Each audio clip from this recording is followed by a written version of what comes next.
Thank you for joining us for our first BlogHer U live session. We have an excellent panel discussion here on the business of influence. We're going to hear from some brands and some influencers. It's going to be moderated by the CEO of Activate, Kim Lee. And following a 30-minute discussion, you, the audience, will have a chance for some Q&A. So thank you everyone for joining us for Brand Ballers. We're pretty excited. I think we have an incredible group of ladies up here, both brands and creators. I will let everyone introduce themselves briefly and then we'll jump right into it. There is going to be a Q&A at the end of this session, so look out for folks with the mics. I'm sure they'll appear once that comes time. So my name is Kim Yu. I am the CEO of Activate, an influencer marketing technology and services company. We've worked with over 75,000 creators over the last year to publish over 6,500 pieces of collaborated content each month. We work with anywhere from brands to agencies to media companies to really tap the right creators to reach the right audience. I will now pass it over to Christine to introduce herself. Hi everyone, I'm Christine No Isaac, brand director on Moet & Chandon, leading consumer marketing and engagement in the US. Hi guys, I'm Lily. I'm the senior brand manager at Away. We're a direct-to-consumer travel brand that was founded by two women in 2016. Woo! Yeah, woo! Hi everyone, I am Olia Hill. I am a creative director of Living Notes, a platform for modern families and women. Hi everybody, I'm Nicole Feliciano. I'm the CEO of Mom Trends. We're a 12-year-old media company servicing moms who work in home and out of the home, giving them a daily dose of style that would help them to connect to the woman they were before they were mothers. And I wrote a book called Mom Boss that came out a couple years ago, and I've built my brand into a $1 million blogging brand, so I'm happy to share my tips with you guys today. Hi everyone, I'm Nitika Chopra, and I'm a talk show host, as well as I create content around the conversation of self-love, but focusing primarily on the chronic illness community.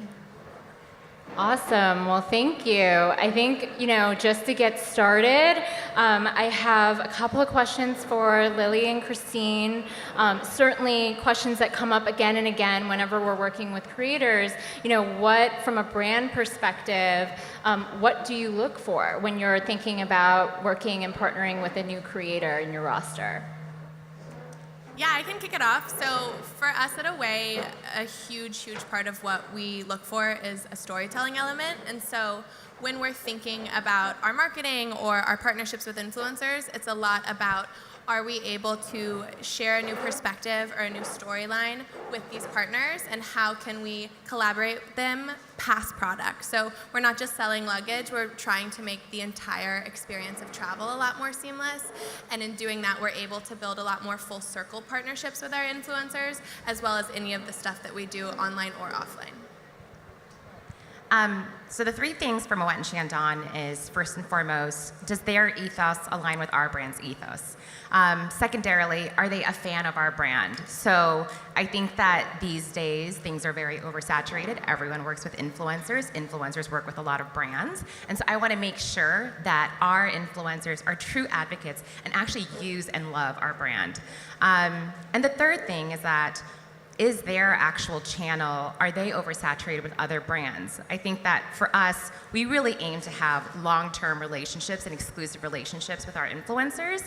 And so it's really important that when we work with someone that it's not branded content every single day, and if they are working with brands, that it's over a long period of time and that those brands are like-minded with our brand. And just to jump in on that, I think that's a great point. Something that's really important to us as well is just authenticity. And so, as a travel brand, we need to work with people that are able to contextualize the product in a travel capacity. So, if you're staying at home more often, that doesn't mean you're not a traveler, it just means you're a different type of traveler. So we're always trying to make sure that there is some sort of genuine element to the story that we want to tell. And then on the other end, as creators, content creators, influencers, there's so many different terms. I mean, in my mind, many media companies given how this landscape has grown and certainly an influx of lots of different creators on different channels out there today, what are some of the things that you think about in differentiating yourself vis-a-vis, other folks that may be out there, as well as in conversation with brands that you're looking to partner with? Well, I think for us, for example, it's first and foremost, it is about people, so about our community. We have a certain community, and I think that every influencer agrees that you have certain community that your people are responsive to. And so for us, it's staying true to whatever the needs are, and then also staying true to what we believe in. Because everybody has an opinion, everybody has a view, and truly staying authentic to your brand, as cliche as it may sound, but it is one of the most important things. For us. Go ahead. Use your analytics really, really well and follow your tribe where they're leading you.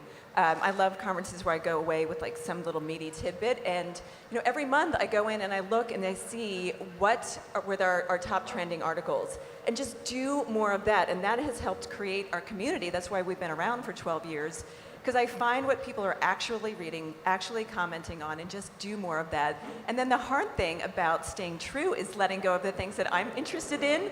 Those bottom 10 articles that I wanted to write or I wanted to produce, but nobody read. The little orphans of mom trends, and letting them go. And it's been hard to do that, but that is how you stay on brand and on target and stay honest to your community and who you serve.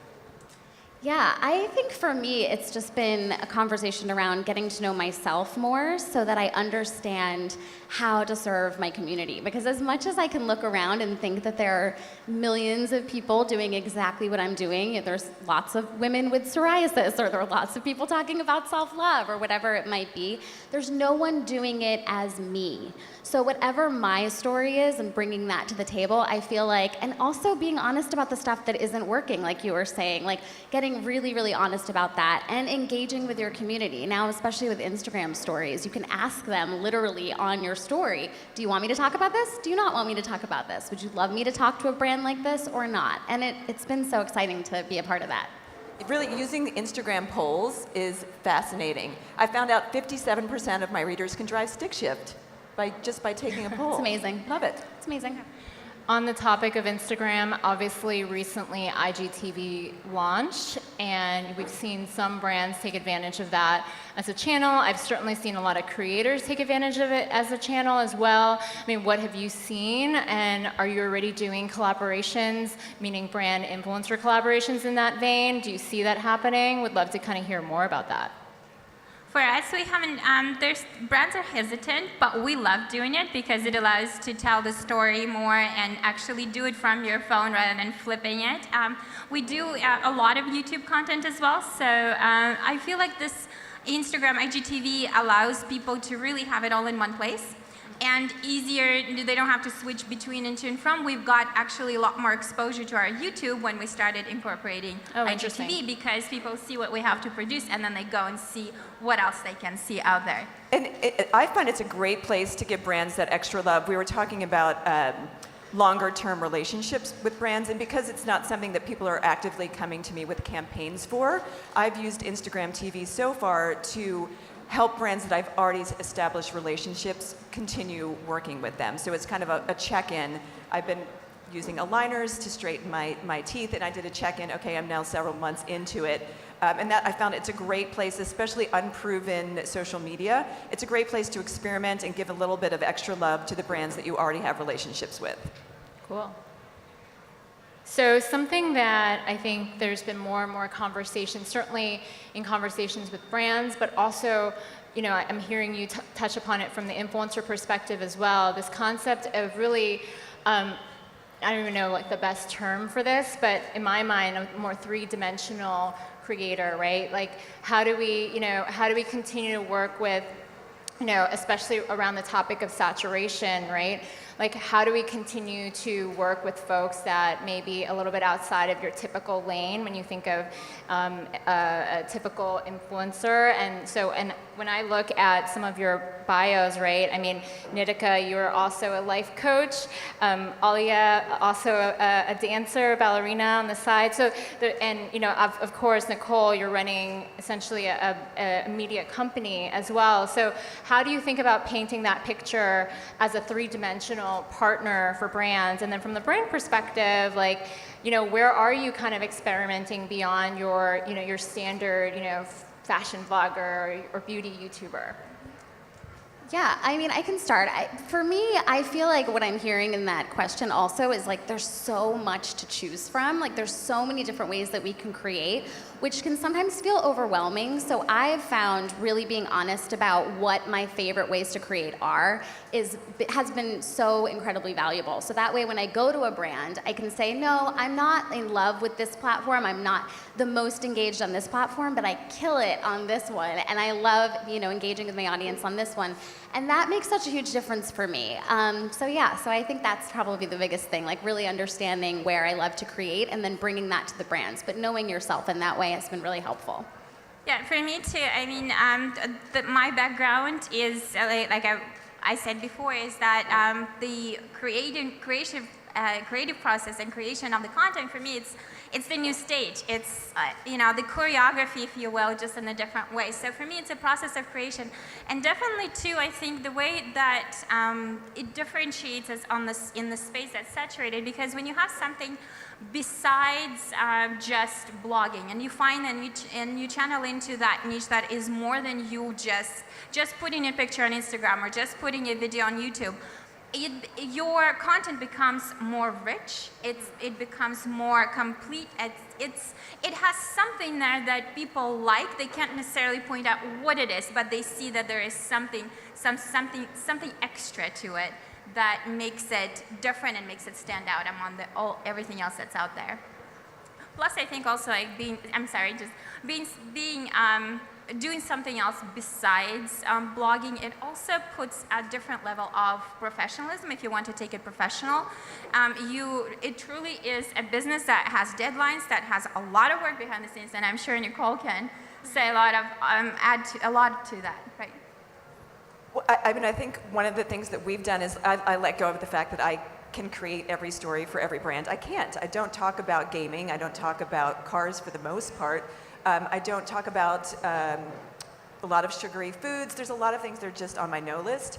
But we want to help brands out with matching them with the right bloggers. So we started our little mini influencer, and just word of mouth. I work a lot with skiing companies, and there was a company going out to California, and I just did an introduction to them to two women who I know cover ski, who they don't know yet, this particular brand.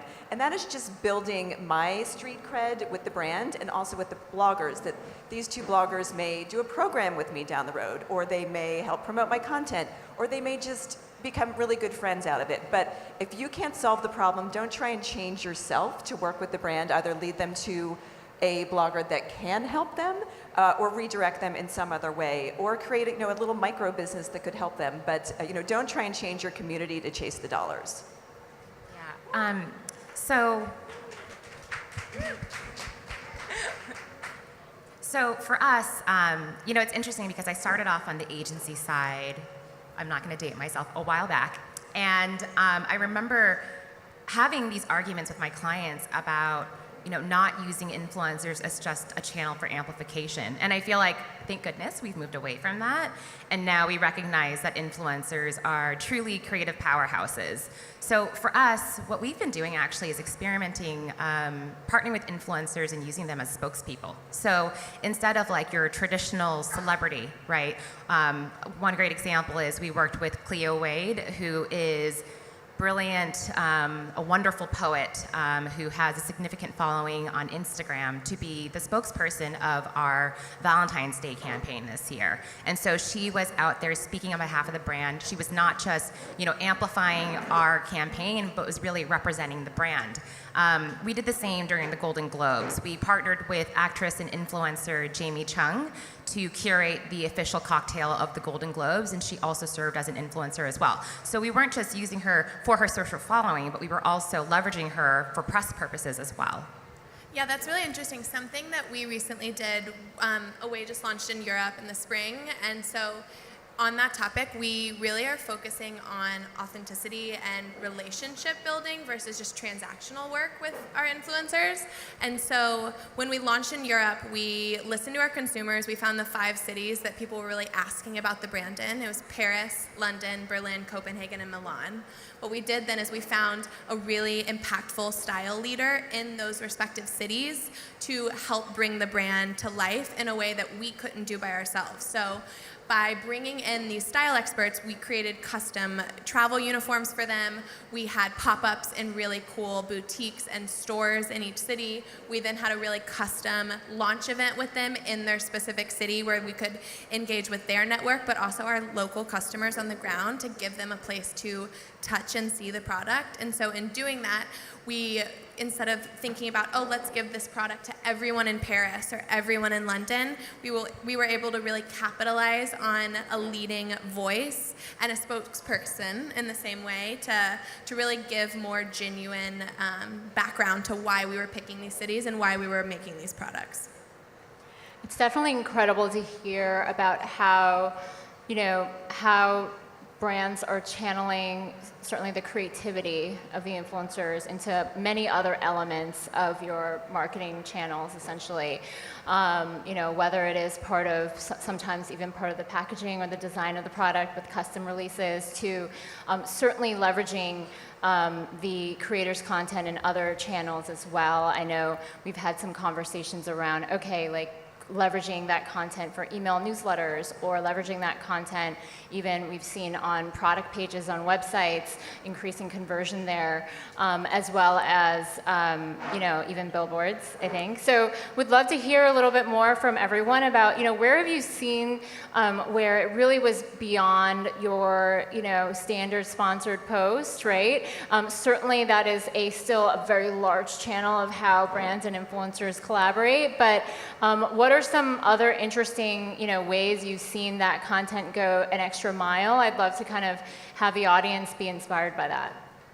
Yeah, on the topic of billboards, I can start that off. We actually just did our first billboard in Times Square, which is mind-blowing for a 2-year-old company. So yeah, and the coolest part is we actually featured our UGC and influencer content as the creative for the billboard. So it was a 9-panel billboard. It wrapped a huge building in Times Square. It was crazy.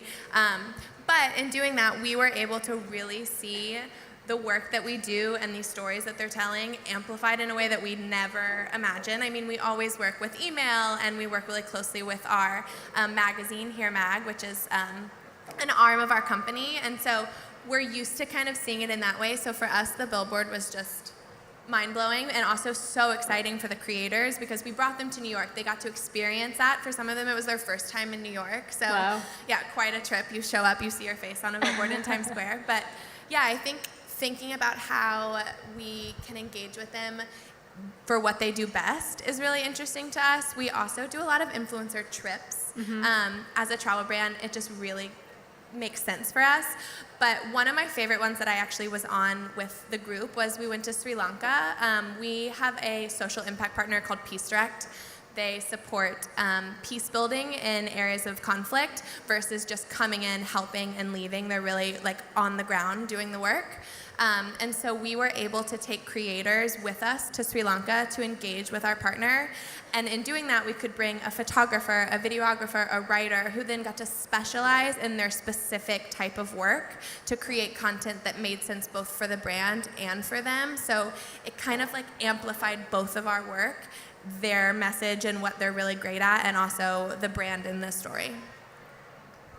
We had one, also a travel experience. We had a swimsuit company we've been working with for years. And I really wanted to do something different. I see so many, perfect 20-year-old forms on Instagram in their swimsuits, but we know the women who actually have money to buy swimsuits are not, most of them have had children, many of them have some new curves that developed after children, and we want to talk about those women in the swimsuits, but I didn't want to have, 10 random photos of 10 random women across the country, so it took me 5 years to find the right travel partners. So we found the swimsuit brand, and then we found the location. So we took the 10 women on location to Tulum to do the swimsuit shoot. And it was amazing because they were feeding off of one another's energy. They were all away from their children, so there was that moment of levity around them as well. And we created some beautiful, beautiful content of women from size 2 to 20 in their swimsuits, feeling good, looking good. It was a leap of faith for the brands because they had not done anything like this with non-20-year-old influencers in swimsuits. It was a leap of faith for the resort because they were shelling out a lot of money. I mean, they covered the airfare and the lodging and the food for everyone. And then we did not have huge budgets to pay the influencers. We told them, look, we're taking a leap. It took me a really long time to do this. So the influencers came. Everything else was paid for. But the thing I'm most excited about was after that campaign, the numbers were bananas. I mean, the brand said they sold out of swimsuits we featured. It was fantastic. But 2 of the women that went on the trip were then hired by the swimsuit campaign for a paid campaign almost 2 weeks later. So sometimes taking a risk on a brand or a person that you think is going to develop into something bigger is so worth it. And this is both for the brands and for the bloggers as well. I love that. And I also love how so far the responses have been offline for the most part. Like, it's not so much about being online, even though you consider or think of influence being, Instagram or social media. I feel like that's something that's been huge for me as well. So I do these dinners called Chronic Self-Love Dinners, and I invite guests that are media or influencers. And the point is that I see all of these amazing people creating content that want the best for everybody, want, to showcase positive body image, women of color. They want to showcase chronic illness and thriving with it. And they also want to connect with brands that see their value, but don't necessarily know about them, or they don't know how to. So I started creating these dinners where I invite incredible people that I just know are killing it, and some people have like 5,000 followers or a few hundred followers. It doesn't even matter, but they're incredible endometriosis advocates, or they're ER doctors, or they're doing stuff like that. And then I bring the brands in, and the brands are so excited because these are people that are doing real work towards their mission, towards their message, and they're actually able to really leverage those relationships. But to be honest, I just made that up, right? We all just kind of make it up as we go along, follow our intuition, maybe a little prayer, and then kind of allow it to guide us. So I think that's really encouraging too. If you don't always know exactly where to go next, get quiet, and you'll probably be guided to that pretty quickly. I have to agree with everything, but especially that's very true, that you have to truly trust your intuition. And on that note, as we were speaking about travel, and one of the examples that came up to my mind that we've done recently, how to differentiate the campaigns. We had a travel campaign that we were working with the company, and we really wanted to do something different. We didn't want to do your typical go here, go there, everybody knows all of these things. A lot of the content that we create is content for families, so families do want to know where to go, what to do, etc. We let our kids come explore and do it all from their side of view. And that was one of the most successful kickoffs that we've done, and then continuing on letting kids lead the way. Because at the end of the day, if you travel as a family, you travel there for your kids' sake. If your kids are not happy, nobody's going to be happy. And so finding that niche and allowing kids to find something that was interesting to them that they were able to share with the other families, with the other kids. And we received so many different emails and direct messages saying, thank you so much. I've been here so many times, but I have never thought about going there. I've never thought about doing this. I've never thought, and I took my kids and I went there with a family, and it was so wonderful. And the brand, we received lots of different feedbacks from different campaigns as we continued to implement this kid-led idea. They would always come back and say, this was great. And not to say that you have to always use the kids, but it's just something the outside of the box, something that was different, something that was not typical, something looking at this situation, which allowed us to look at different campaigns too from a completely different angle on many of them, from travel to fashion to health to everything else, something that is different, not your typical standard, this is what everybody should know, because they probably do. So, I think that branded content with influencers is nothing new. And so when we were working with Cleo Wade, we were really thinking, how do we bring her positivity and her love to our fans? So we actually worked together on a custom love poem generator that we launched on Snapchat. So basically, she helped us cobble, it was almost like love poem ad-libs curated by her. That people could basically play a game on Snapchat and generate a love poem curated by Cleo. And so it wasn't just, someone watching content she was doing with us. It was a chance for fans to actually take a piece of our partnership for themselves. That's awesome. So, we talked a little bit about, you mentioned Snapchat. There's so many different channels to think about. Certainly there's, out of home and kind of beyond digital, but even when we're just thinking about digital, right, there's blogs, there's Instagram, now Instagram stories, IGTV, Snap, Facebook, Twitter. Musical.ly is one I've heard a couple of times now. Want to kind of understand how, certainly from the brand perspective, how you're viewing the different platforms. Is it about certain channels that you want to kind of double down on, or is it really just about, do you just start with the creator and just see where they're strong and go from there? We've seen strategies go both ways, but would love to understand, what your POV is there. So for us, we look first at our audience and what media channels they're most active in and what influences them the most. So we go there first, and to be honest, right now, it's definitely Instagram. And so that has kind of helped lead us choosing who we work with. But at the same time, Instagram might be a way that I, determine who to work with, but they might say, well, I'm big on Instagram, but what I really love is YouTube, and I feel like that's a very rich playground for storytelling. And so we'll start there, but then I also trust the influencer to properly reach their audience, and we kind of work with them on a syndication plan.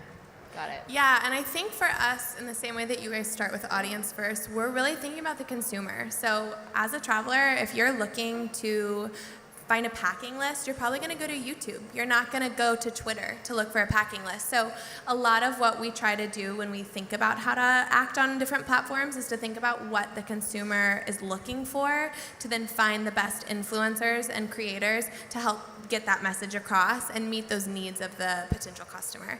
So, as we continue to grow and expand internationally, that may be a completely different platform based on who we're talking to or what the consumers are looking for. But for us, I agree. I think Instagram has by far been the biggest. And I think also just everyone kind of gets Instagram, so it's easy to set up collaborations there. But we're really looking more on YouTube and blog and Pinterest. So, as we continue to grow, I think it's just going to keep expanding, but it's always under the lens of what is the consumer looking for. I think also, we love all platforms, right? But I think what's so interesting about Instagram is that they've really been on an innovation kick recently. So they've introduced so many new products to tell different stories, so many different ad units. And so it's just been a platform that's just been really fun for us to work with as marketers. Awesome. Yeah, for us, Sarah, go ahead. It's the Instagram too, because that's what people seem to use, and even though they jump from the Instagram to everywhere else, but it's like a hub where everyone can jump very easily to YouTube, to blog, to anything else that you want them to direct to, especially with the stories, right? You can just, yeah. But specifically with Facebook and Instagram, I think in the past, for both brands and for creators, there's been always that risk of the algorithm changes. For media companies, certainly they saw that the kind of fallout from that in the last couple of years. How do you think about diversification? That's a term that we've heard a lot come up more and more, I think, more recently. So how do you think about about, mentioning, Pinterest is one where I don't necessarily hear all the time from brands. It's interesting to hear that you guys are thinking about that. How do you think about diversification from a content creation standpoint, right? Owned channels versus rented channels, essentially. And then from a brand standpoint, how does that play into your thinking?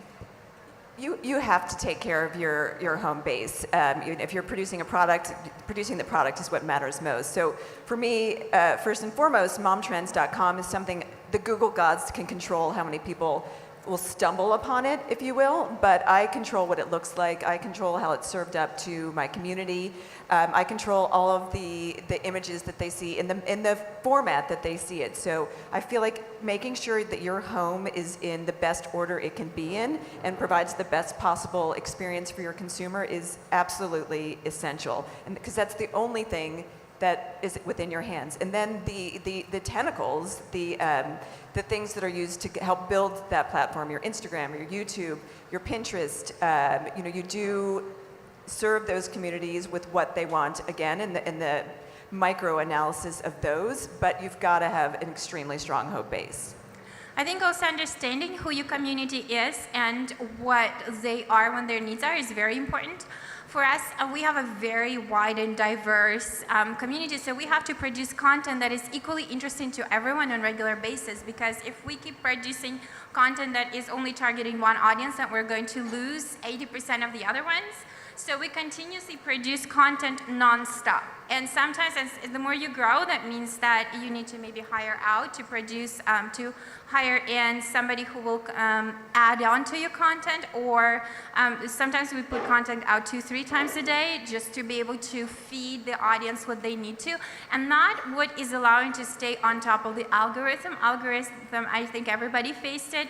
It's a challenging thing, but if you find enough people who are interested and who will be coming back to see, is there something new? And that's what it truly is, your designation.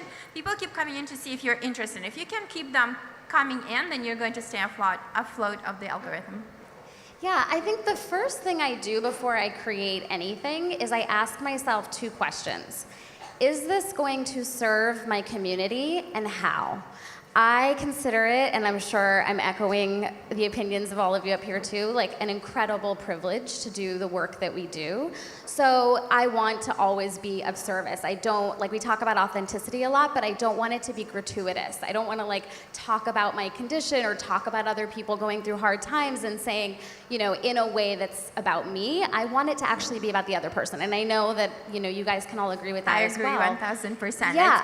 It's not about you. Yeah. It's not about you. It's about someone else. Exactly. So I feel like with that as my focus, I can never lose. And that doesn't mean that the algorithm doesn't stress me out, because it totally does sometimes. But I also know that I lead with that when I create my partnerships with brands. So I'll have a very direct conversation with the brand and say, okay, well, what is your ROI? Why do you want to work with me? Is it because you want to engage with people who are really struggling with a specific thing, and you know that I'm the best person to talk to them about that? Or is it because you want to reach 10 million people? I'm probably not the person for you if that's the only reason why you want to work with me. Does that make sense? So it's really getting honest and owning, this is what I'm really awesome at, and if you want to talk to people who are really dealing with a specific thing, please talk to me. I will work my butt off to make sure I get your message out there. But if it's not that and it's just a numbers thing, I'm probably not your person. And that's totally okay, because there are other people out there that'll be great for that. Yeah, and I think on the brand side, when you think about the algorithm, you can't really control it from our end. It's really more so on the side of the influencer and the creator you're working with. But what we can control is the longevity of the partnership. So for us, we have a lifetime product. So we are lucky and we're able to have more long-term relationships with the people that we work with, so that, as we're building personal relationships, they're taking their bag on every trip. So even if we set up one collaboration with them for the launch of a new product, they're going to take that bag with them every single time they travel. And as we're engaging with them, we're going to see content coming from that relationship, even after the collaboration might be over in another brand's mind. We really flourish with that. And so, I have an amazing team. They have personal relationships with so many of the people we work with. We're getting emails being like, I'm going on this trip. I'm just telling you I could do a takeover, or do you have a new bag you want me to take? And so we're able to kind of hopefully get around the algorithm, and that the content is more organic and it's happening more frequently than just one-off product seeding. So I completely agree. For us, we do long-term partnerships and exclusive deals with our influencers to drive that frequency, but I just don't think we can beat the algorithm anymore, and so this is where other parts of the marketing mix kick in. So we do a lot of paid amplification of the influencer collaborations that we do, because we know that organic reach is going to continue to go down. They have to make money, right? And I'm talking about the platforms. So for us, we always put a little bit of paid behind the influencer posts to make sure that we can widen the reach, because I just don't think we're in a place where we can rely on that organic reach anymore. Awesome. Well, thank you. We are actually a little bit over time already. This is a really great conversation. I do want to open it up for Q&A, and I believe there are folks coming around with microphones and pink t-shirts, so if you have a question, raise your hand.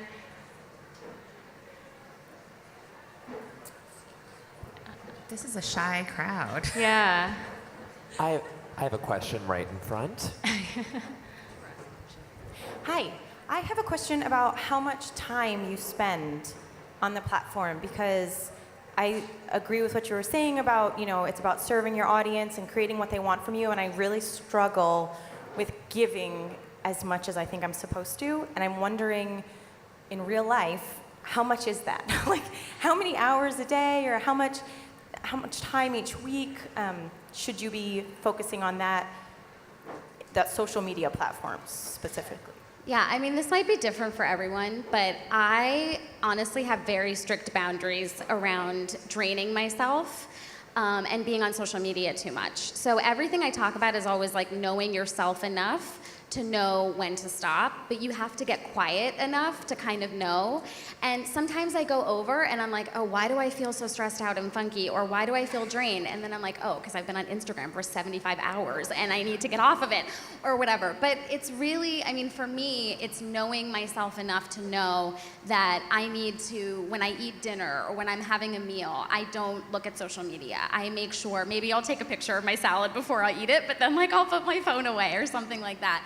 And also just making conscious time when I'm with friends or when I'm with people and engaging. Like, I usually take a picture if I need to in the beginning, and then I just put my phone away because I don't want to feel drained. And as I said, it's such a privilege that we get to do what we do, but it should feel like fun. As much as it's hard work, we chose this profession, we chose this expression, So if we're feeling drained and we're feeling like it's not feeding us and it's taking more from us than it's giving, then that's kind of a good indication that you probably need to put down your phone. And my girls are 13 and 10, and they are watching me like a hawk with social media. And I am extremely conscious to tell them that I am a creator. I spend 80% of my time creating, thinking about how I'm going to turn something into a story, and about 20% amplifying what I've already done. And that amplifying, a lot of it is just talking to other people where they are, not my own stuff. And people find our work through all of the platforms, and we're very intentional about it.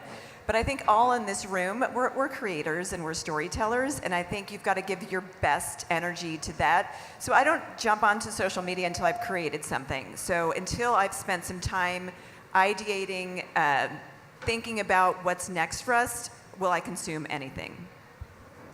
I think it depends what you want to achieve and what you want to do and how far you want to go. Because I know there's no right or wrong in this, and it depends also on what your niche is. Because if your niche is fashion or food or something more niche specific, then it is easier to just create content ahead and distribute your time. If your content, again, and how big you want to go and how much you want to do, because there was time when it was a part-time job, I would say, for me. It is definitely full-time, has been full-time for many years. It is a full-time job, but it is a job, I will agree with everyone, that it is a job that is a privilege that you can control. I can control the time when you work, but I will say that without time, and sometimes I put 60 hours, sometimes I put 80 hours, sometimes it's 100 hours, sometimes I don't sleep a night. I mean, you have to do what you have to do to get things done. But again, it depends on how far you want to go, and you can put that limits there. I will say that, to me, maybe it's because of the background, because in dance we would train, and then when the concert comes, as much as we all love what we did, we would hate the concert weeks. And so I'm used to having the moments where it's really intense and it's going to be very hard, and then we just step off and take a couple of days of rest and recharge. But the social media and ability to work in the social media allows the flexibility that so many jobs don't have. There is no other job where I can come and I can be with my kids, and I have 7 kids, and give them the time and give them everything that I need to and be there for them. And yes. Yeah, I have 7. And be where they need me to be, and then still be able to achieve everything and supervise people who we work with, and etc. So I think this is the only job that can allow you that. Okay. I have a question in the middle. Hello, we have a question to your left. Hi, I'm Helen. My question is about captions, and I mean, speaking from personal experience, whenever I'm going through Instagram, most of the time I'm just looking at the pictures. So I was wondering what your guys' thoughts were, like getting people to actually read captions or spend more than just that 1 second on your picture. And also, I could not live without my away luggage, so just wanted to say that. Thank you. Oh, it was about captions. I can answer it first, I guess. So I think it's really training your audience a little bit too, like to let them know what they will come to you for. So I think some people, it's like a cute little, fun thing, and it kind of lifts their mood, and it's really entertaining, and that's really great, and they kind of know to expect that from you. For me, we're usually going deep and getting emotional, and big surprise. And it's what my followers expect from me. So that when they see a picture of, maybe it's like a selfie or something that's just of me, they kind of know to look for, the deeper meaning behind it, or what I'm saying, or the message I'm trying to express. And I see that with a lot of my Instagram friends, for sure. Like, they have their own way of doing it, but I think once you kind of know what feels authentic and real for you and flows out of you naturally, then you kind of train your audience, I think, to expect those certain things from you. Yeah, I agree. I have a mix. There are some times when it's just short, sweet, and fun, if it's something, to uplift the audience. And sometimes it's very deep. Sometimes it's something medium where it's useful, but it's a variety. And audience, like I said, the audience is usually going to have lots of different needs and interests. And so there's going to be something for someone. In the middle. Hi. Question right here. Hi. You were talking earlier about how you like to take risks on certain brands that maybe aren't huge at the moment, but you could believe in happening. How much does that happen when you guys pick influencers that maybe don't have a huge following, but you think their story really tells what your blogs or your brand's about? That happens all the time. We worked with Cleo before her book was released. We were just like, I was a personal fan, and I was like, I believe in her mission, and I think that she represents our brand really well. And then luckily for us, we got to ride the wave of her success later on, and her audience has quadrupled pretty much since she released her book. And so, scale is important. We want some scale, but a lot of times I think that as marketers, we're also trendsetters and looking at the people that we want to invest in the future as well. Yeah, same with us. I think that it's not always a reach goal with brands. Like, there's usually second or primary goals that aren't even about how many people you can reach, and it's the messaging that you're trying to get across. So as long as you are able to really relate to the brand and the goals and the project, I don't think there needs to be a threshold necessarily of reach, as much as, do you have an engaged audience? Is your audience responding to the type of content you create? Because if that's the case, then the brand's going to understand that you're the best go-to for that type of messaging or that audience need. And I think, on the plus side too of what we get to do is I think that sometimes when we do work with smaller people, we get to help them grow, which is really fun. So when we did the billboard, we put their handles up there in Times Square, and everyone was emailing us, texting us, saying, I got so many followers. I've never had more engagement on a post. We were blasting it out. So it becomes a lot more mutually beneficial when you're able to establish those relationships with smaller influencers or smaller brands, because as you grow together, the relationship just gets stronger. And I think that there's a lot more opportunity in those sort of relationships than just one-off partnerships, sometimes with really big or impressive names. Yeah, I have to agree with. I'm sorry. Go ahead. I was just thinking, engagement is really important with the influencer, because I've noticed actually that a lot of the influencers who have millions plus followers have more dormant followers. And then we really look for people. Of course, we work with some people who have huge scale. The people who are a bit more mid-tier in reach, we really look at how fanatic are their fans about them. Because I think that sometimes when you are, as a consumer, following someone who you know is going to be the next best thing, you almost get invested in their success. And so we really look for that kind of following from our influencers as well. I would say that, certainly in the last few years, we've seen the appetite to tap into kind of up-and-comers really shift. I remember, 2 or 3 years ago, whenever we worked with a brand, the question was, the ask was always like, I want to work with her, and they already knew, and it was usually someone with, million plus whatever following, and that was basically the deal. And now it's so much more about how do we discover a broader set? How do we understand who that audience is? How do we understand what is like the sentiment of the comments on those posts, right? Really digging a little bit deeper in terms of what is that relationship between the creator and her audience, and not necessarily looking so much at, because if you put two creators side by side, so to speak, like even if they're both, 150,000 followers or whatever, they can be wildly different, They could be in the same vertical and they could be wildly different, right? In terms of content quality,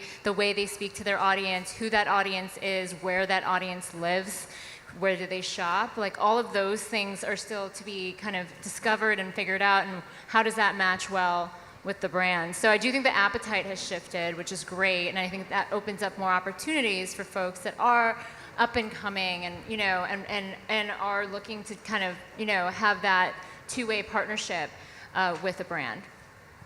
I also want to add to this that for us, one of our largest partnerships up to date was when we had practically no following. We had the readership but practically no following, and the brand has hired us to create content for them. So the quality of the content is everything. You hear it all the time, but it truly is so. And they hired us for a year. We were creating content for them, and because of expertise and what we knew what to do, how to do things, etc., we were able to advise them. And that was one, like I said, it was one of the biggest, longest partnerships up to date for us when we had like practically nobody following us. And I still get no 90% of the time. I've been doing this for 12 years. I get so many no's. I could wallpaper my office every day in no's. So just, my success, I thrive on the 10% yeses. So don't think it ever is going to stop, and you've got to just get used to the no's and keep going. All right. Well, thank you so much for joining us. This was a ton of fun. Thank you.